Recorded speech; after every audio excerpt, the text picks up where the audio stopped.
Oi gente, tudo bom? Então hoje eu venho pra vocês com mais uma Sexta Geek gravada na última hora, porque hoje é sexta-feira, dia 1º de março, e eu venho falar com vocês sobre todo o conteúdo de cultura pop que eu consumi durante o mês de fevereiro: livros, quadrinhos, séries, filmes, podcasts e tudo mais. Esse vídeo sendo gravado às muitas custas, porque hoje é o dia que a Diarissa tá aqui em casa, então ela tá lá no resto do quarto, e bem na hora que eu começar a gravar, ela começou a passar aspirador de pó, depois o Rodrigo entrou no quarto, queria ficar aqui, e agora ele tá indo tomar banho, então vocês vão ficar ouvindo barulhos de uma pessoa tomando banho bem aqui do lado enquanto eu gravo o vídeo, mas tudo bem. E se Deus quiser, vai ser o primeiro vídeo que eu posto gravado na minha câmera nova. Se você perdeu o vídeo que eu postei quarta-feira agora, eu tinha gravado já 2 vídeos com essa câmera nova e eu perdi os 2 tentando passá-los pro computador. Eu espero que nada desse tipo aconteça novamente. Eu também espero que o áudio fique bom, porque eu ainda não gravei nada com essa câmera, eu não sei como é o áudio dela.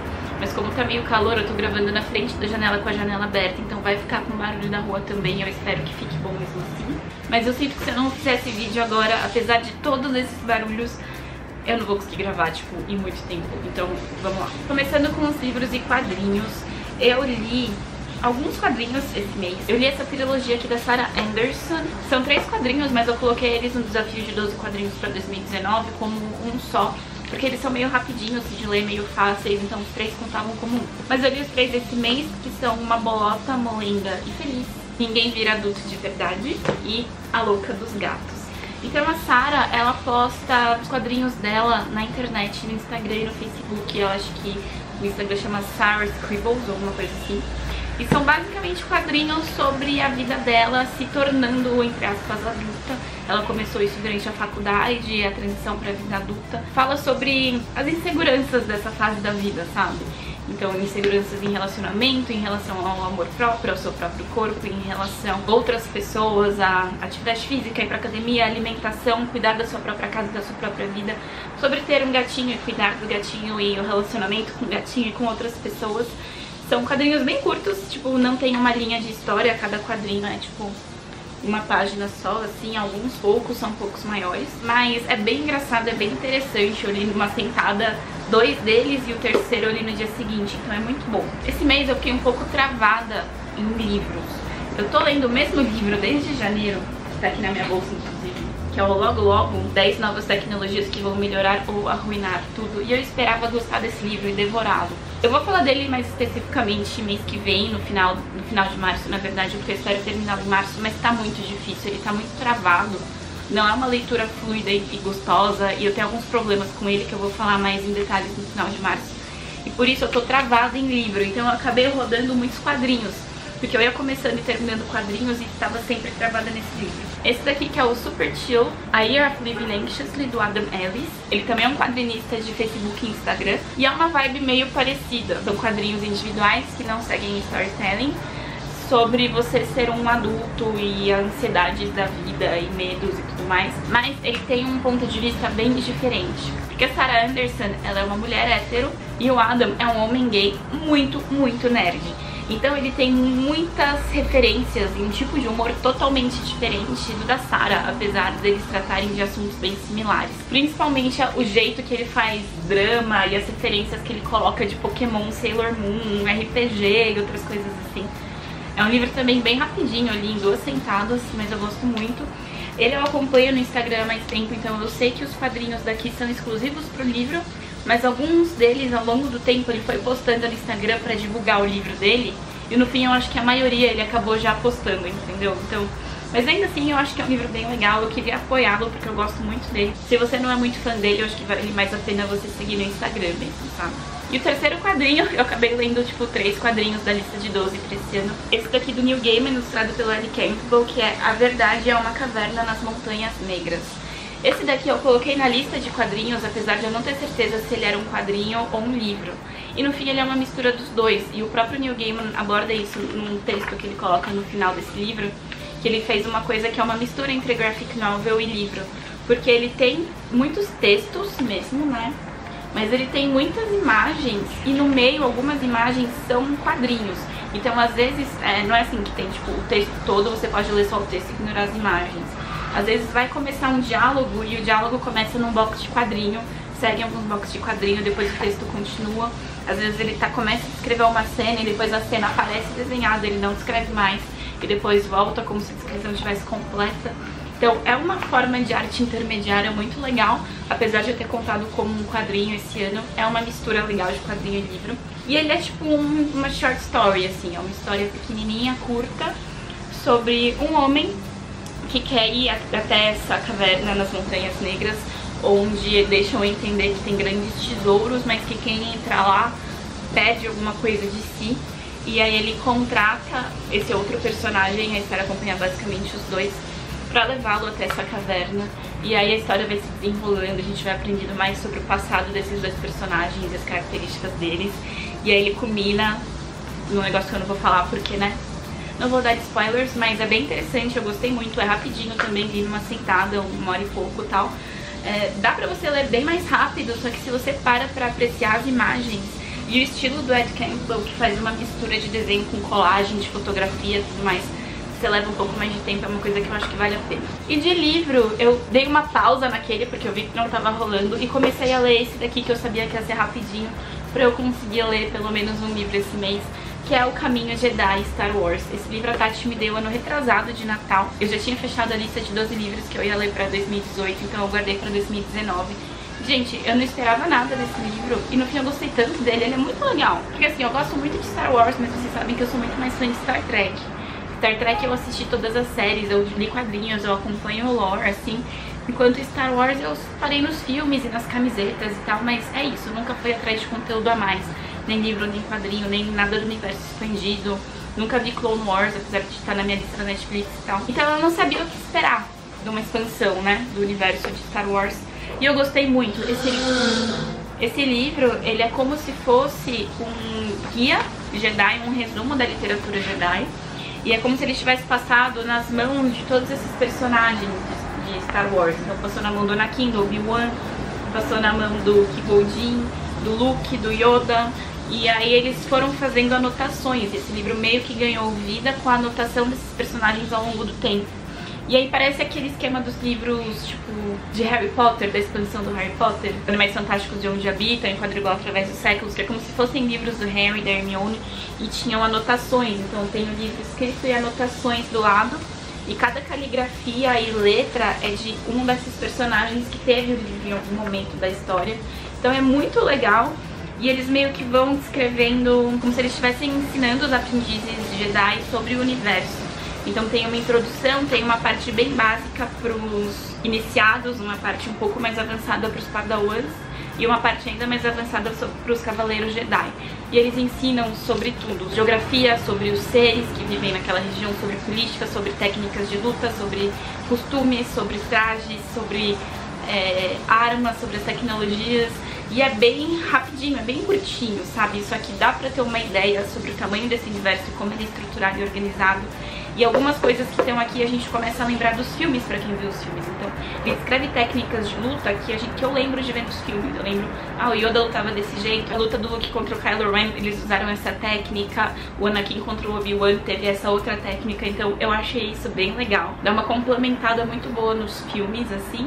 Então se você nunca leu isso, você vai entender os filmes e gostar e ficar muito bem. Mas se você lê isso, você começa a pensar em coisas a mais e a expandir o universo na sua cabeça. Eu achei isso bem interessante, eu gostei muito. Fiquei com vontade de ler outras coisas do universo expandido de Star Wars também. De livros foi isso, agora vamos falar dos filmes. Eu não vi um filme por semana esse mês, que nem eu tinha me proposto. Eu pulei uma semana, mas então eu vi 3 filmes esse mês. Mas o primeiro filme que eu vi foi uma estreia da Netflix, o Velvet Buzzsaw.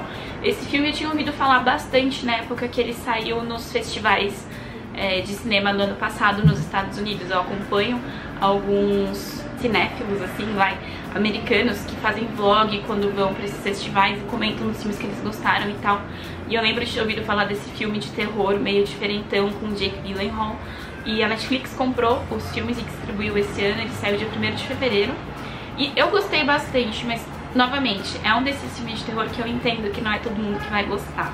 Inclusive eu vi muita gente falando mal desse filme, do final desse filme principalmente. Ele foca em galerias de arte e em críticos de arte, de pintura e mesmo estátua e essas coisas diferentes e tal. E ao mesmo tempo que ele é uma crítica sobre isso, sobre a arte em si, sobre os críticos de arte, sobre os artistas, Ele é um filme de terror muito louco, muito Lovecraftiano, com um terror não concreto, não tem um monstro no final palpável, um negócio, ó, é essa entidade, esse fantasma e tal. É uma coisa meio Lovecraftiana, então se você não gosta desse terror meio nonsense, meio tão esquisito e bizarro que a gente não consegue compreender, você talvez não goste do filme. Uma das pessoas que trabalha nesse meio, que é uma secretária, ela um dia encontra o vizinho de cima dela morto no chão, no corredor. Era um senhor, achando que ele infartou, alguma coisa assim. E ele tinha deixado no testamento dele que ele queria que todos os pertences dele fossem queimados. E ela acaba entrando no apartamento dele um dia antes dos pertences serem queimados e encontra várias pinturas maravilhosas, só que são todas muito bizarras, tristes, meio medonhas, mas são muito bonitas. E ela entende que aquilo pode valer alguma coisa naquele meio de arte que ela trabalha. Pega e leva tudo pra casa dela antes das coisas serem queimadas e leva isso pra alguns críticos que ela conhece, e eles começam um esquema pra começar a vender aquela arte. E a partir disso, pessoas começam a morrer e mortes bizarras começam a acontecer, e as pessoas sentem uma coisa esquisita quando olham pra aquilo. E a partir daí a história se desenrola pra um filme de terror bem bizarro, mas também pra uma crítica sobre o que é a arte em si, a comercialização da arte, enfim, as coisas que acontecem nesse meio artístico. Eu achei bem interessante, essas duas camadas eu achei muito interessantes, mas de novo, pra quem gosta de um terror mais palpável, mais tipo, filmes de terror que tem um final que revela as coisas, ou que você entende as coisas, ou que você sabe o que tá acontecendo concretamente, talvez você não curta muito esse filme. E eu vi dois filmes no cinema, o primeiro deles eu vi com muito atraso, mas eu vi e eu gostei muito, que é Homem-Aranha no Aranhaverso. Foi o vencedor do Oscar de melhor animação desse ano, merecidamente. Gente, eu ouvia muita gente falando muito bem desse filme e criou uma hype tão grande que eu fui ver meio pensando assim, não é possível que seja tudo isso. Tipo, uma animação da Sony sobre o Homem-Aranha, sabe? Como pode ser um filme tão bom assim, que tá todo mundo falando? Ele é. Eu achei muito engraçado porque eu assisti esse filme sozinha, um dia que o Rodrigo tava de plantão. E eu falei isso pra ele e ele foi ver com essa mesma sensação que eu, tipo, meio não dando nada. E aí ele mandou mensagem, meu, é muito bom. Ele é muito bom. Ele conta então a história de um dos Homens-Aranhas em um dos universos, muitos que existem, né, dentro do universo Marvel, que é o Miles Morales, que é um menino negro do Brooklyn, que é picado por uma aranha, tal, e virou Homem-Aranha. E eles trabalham isso como se todos os Peter Parkers, digamos, que existiram nos quadrinhos, existissem em universos paralelos. Acontece alguma coisa que acaba juntando todos esses Homens-Aranhas dos vários universos diferentes, e eles têm que se juntar pra conseguir cada um voltar pro seu próprio universo e evitar que todos os universos sejam destruídos. Aquela coisa bem clássica de super-herói. O forte não é só isso, o forte é cada personagem em si e o desenvolvimento do Miles Morales. É muito legal, eu gostei muito, é divertido, é bonito, é triste em alguns momentos, mas de uma forma geral ele é mais do que tudo divertido e ele é lindo. A técnica de animação que a Sony criou, que eles já patentearam, é muito incrível, como eles conseguem colocar técnicas de animação diferentes numa mesma cena. Então, como eles vêm de universos diferentes, cada personagem tem uma técnica de animação diferente. Então, um deles é noir, é um preto e branco. Tem um deles que é de anime, um deles é meio que um Looney Tunes, assim, é um porco-aranha que usa, tipo, marretas gigantes, usa todas as técnicas de Looney Tunes na animação e nas coisas que ele faz, nas armas que ele usa. Então, é muito legal. Mas acima de tudo a história é muito boa, né? Essa técnica de animação maravilhosa e esse filme lindo. Não seria nada se não fosse a história. Eu gostei muito. Recomendo que todos assistam. Mesmo quem não conhece Homem-Aranha, mesmo quem não gosta de quadrinhos. E o último filme que eu assisti foi Glass, o Vidro, né? Que é o último filme da trilogia do Shyamalan, que começou com Corpo Fechado e depois Fragmentado. Eu assisti Fragmentado no cinema, gostei bastante. Eu nunca tinha assistido Corpo Fechado. Depois disso eu fui assistir Corpo Fechado, que tem na Netflix. Gostei mais ainda. Fiquei muito empolgada pra ver Vidro e eu acho que isso prejudicou um pouco. Porque eu fiquei tão animada, que eu acho que o filme, apesar de bom, só não correspondeu à minha animação. É uma daquelas muitas situações que eu acho que a hype prejudicou o filme. Tem um final bem controverso, muita gente não gostou. Quando eu vi a primeira vez eu não gostei muito, mas quanto mais eu pensava, mais fazia sentido tudo que aconteceu, sabe? Então, apesar de não ser um final satisfatório pra quem tá assistindo, é um final que faz sentido dentro da história. Mas eu acho que talvez existisse algum meio termo entre essas duas coisas. Então, assim, eu gostei. Quem gostou dos dois primeiros filmes tem que ver o terceiro, não tem jeito, porque fecha a trilogia mesmo. Mas, me deixou um gosto meio amargo na boca, principalmente o desfecho individual de alguns personagens. Quem assistiu vai saber do que eu tô falando. Vi 3 séries esse mês, na verdade eu vi 2, mas uma delas eu terminei de ver em janeiro e eu não lembrava que eu tinha terminado de ver e eu não comentei com vocês. Essa daí é a Wild Country, um documentário, uma série documental da Netflix sobre o Osho, aquela seita bizarra em volta de uma pessoa só, como todas as seitas são, eu acho, né? E era uma seita indiana em volta desse cara, que era o Osho, e que em algum momento eles resolveram vir para os Estados Unidos e criar uma cidade nos Estados Unidos. Eles descobriram que se eles fizessem uma comunidade com um número X de pessoas, eles tinham o direito de fundar uma cidade.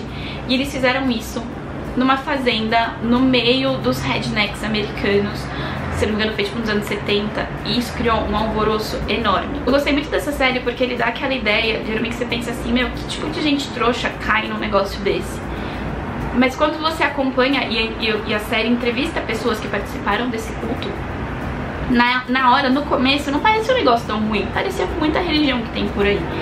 E aí a coisa vai escalando num nível que quando você vê, você tá naquela bizarrice, e aí de repente, é o que acontece com muita gente, você tem um clique para o que tá acontecendo? E aí você consegue sair, sabe? Mas muita gente não consegue sair e fica lá. Então é incrível como eles começam com um negócio meio paz e amor, meio vamos ser livres, explorar nossa sexualidade e tudo mais. E eles terminam armados, tipo, envenenando a cidade vizinha. E é uma seita que existe até hoje, tá? Se você for pesquisar, eles existem até hoje, eles têm centros deles, vendem livros e muita gente participa, e é uma coisa muito curiosa. Um complemento legal pra essa série é o Nerdcast sobre essa série, saiu semana passada, se eu não me engano. Eles comentam justamente mais sobre isso, sobre como as pessoas são levadas a participar de seitas e a psicologia disso e tudo mais. Eu achei um complemento muito bom, mas a série também é muito boa. São 6 episódios, se eu não me engano, mas eles são bem longos, mas ainda assim eu achei que valeu a pena, é bem interessante. E as outras 2 séries que eu estou vendo, eu estou acompanhando, elas não terminaram ainda, são Star Trek e Grey's Anatomy. Em relação a Star Trek, eu estou gostando bastante porque eles seguiram uma linha mais feliz. Eu comentei isso, eu acho, já no outro vídeo. O Star Trek sempre foi uma série que aborda temas difíceis, polêmicos. Tem alguns episódios pontuais que são mais tristes, mais difíceis, mas o clima geral sempre foi bom. O clima de exploração espacial é um negócio feliz, cara. E a primeira temporada de Star Trek Discovery foi tão sombria e eu fiquei tão chateada, parecia a DC fazendo os filmes dela, sabe, comparado com os filmes da Marvel. Mas a segunda temporada pegou um ritmo mais legal. Eles têm apesar de eles terem uma história central que tá acontecendo, eles conseguiram fazer alguns episódios com histórias pontuais, que sempre foi o clima de Star Trek, então eu gostei disso. E o fato de eles colocarem o Capitão Pike lá, que é um capitão tão feliz, tão animado, tão pra cima, mesmo quando as coisas estão dando errado, me deixou muito feliz. Os últimos episódios que saíram agora no meio de fevereiro ficaram um pouquinho sombrios de novo, mas no último eles já retomaram o clima alegre e feliz, então eu espero que eles não caiam pra aquela coisa anterior, assim, sabe? E em relação a Grey's Anatomy, não tenho muito o que dizer. Eu gosto de assistir, eu ainda acho divertido um dia, geralmente um domingo, que eu tô tipo pela noite, não tenho nada pra fazer durante o dia. Eu baixo um episódio e assisto, ou acumulo uns 2 ou 3 e assisto tudo seguido. Mas assim, falta um punch. Eu acho que eles deram tantos punches ultimamente, principalmente com as mortes e tal, que agora essa última temporada tá meio... por mais que coisas ruins aconteçam e absurdos e situações, né, chatas e tal, tá tudo meio rotina, sabe assim? Não sei. Não sei se a Shonda tá preparando a gente pra algum grande impacto no final da temporada, alguma coisa assim, mas tá meio, sabe? Eu assisto, termino de assistir, não fico super empolgada pra assistir o próximo, a história vai acontecendo e legal, assim, continuo assistindo, não vou parar. Não tá terrível como já foi, mas também não tá ótimo como já foi, tá meio mediano, assim, medíocre. E pra terminar, eu comecei a ouvir um podcast novo esse mês que chama Mamilos. Ele não é novo, na verdade, eu comecei a ouvir, né? O Rodrigo já tinha me recomendado esse podcast muitas vezes, eu já tinha ouvido muitas pessoas recomendando. Eu já tinha ouvido um episódio desse podcast antes, mas não me fisgou. Mas agora, gente, estou totalmente fisgada e estou ouvindo todos os episódios antigos, inclusive. É feito por 2 mulheres e o mote, assim, é jornalismo de peito aberto. E elas falam que o objetivo do programa não é provar pontos, mas criar pontes. Então elas abordam temas polêmicos, mas elas levam pessoas de todas as opiniões e de todos os grupos diferentes para debater esses assuntos, mas de uma forma não confrontativa, de uma forma de todo mundo se escutar.